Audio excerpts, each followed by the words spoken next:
been wanting to talk about this, and I've been pushing it off, but I don't think I can anymore. I just saw a video of a mom practicing holding her daughters and running because of the state of the world, and kind of making it like fun for them and a workout for her, but making sure that she can bring her children to safety because of the state of the world. And some people might think that's dramatic or overreacting. Sorry, I can't talk. I think that's a very valid response to everything happening right now. And so we're going to talk about it because I've been seeing, at least this might just be my algorithm, a lot about people. There's a lot of hopelessness and like, what do we do? And how can we pretend this is normal? Is this the end of the world? What's going on? It's not the end of the world. I think it might be the end of the world as we know it, but that does not mean the world is ending. The system that we live in is not sustainable. That is a fact. In order for something to live, it needs to sustain itself. For example, the trees. The trees don't need a system to live. They have these biological mechanisms that work with other mechanisms in nature, and they survive. Our system does not do that. We are working completely against nature and destroying it without regenerating it, which is leading to, for example, like extreme weather, natural disasters. I mean, think about the cold front right now. It's getting so cold that trees are exploding. That is not natural. And I'm not worried about nature because nature has a way of regenerating, rebuilding.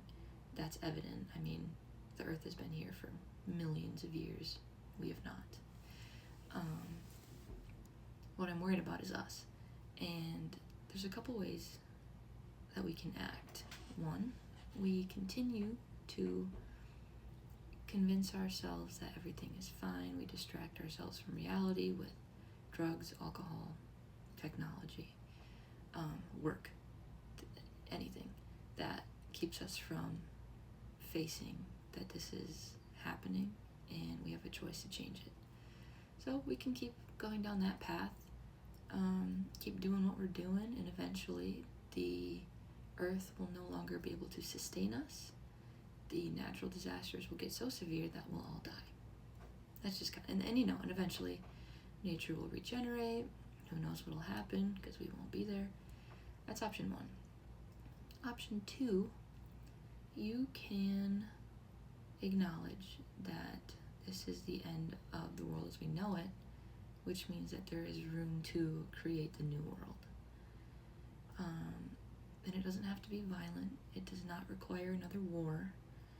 It is a matter of, and it shouldn't be violent, making the changes that you want to see, and sharing with others, as long as you come from a moral responsibility of doing no harm to yourself and no harm to others, because we don't need to do that. It is, if you need to use harm, violence, suppression to uphold a system, then that system shouldn't be there in the first place. It should naturally flow. We should be able to use natural resources and, support one another. And the way that our system is set up is just not sustainable for that. And it affects everyone. But it doesn't have to anymore. Because we are supporting this system, whether we like it or not, by agreeing to it. Because the system does not need our support. Clearly, you go anywhere and the majority of the population, or, maybe half, at least half, doesn't agree with what's going on. And I don't think that's fair. Like, the people that you're governing should be able to agree and get along and help each other. We should not be at each other's throats all the time. And so our system does not need our support.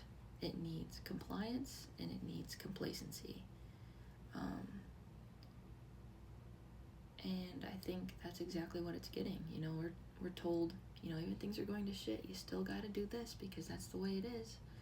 But once you realize that it doesn't have to be that way, and you can start to pave your own path, and that there's other people and other systems that can support that, this system will crumble and we can birth a new one that genuinely benefits everyone.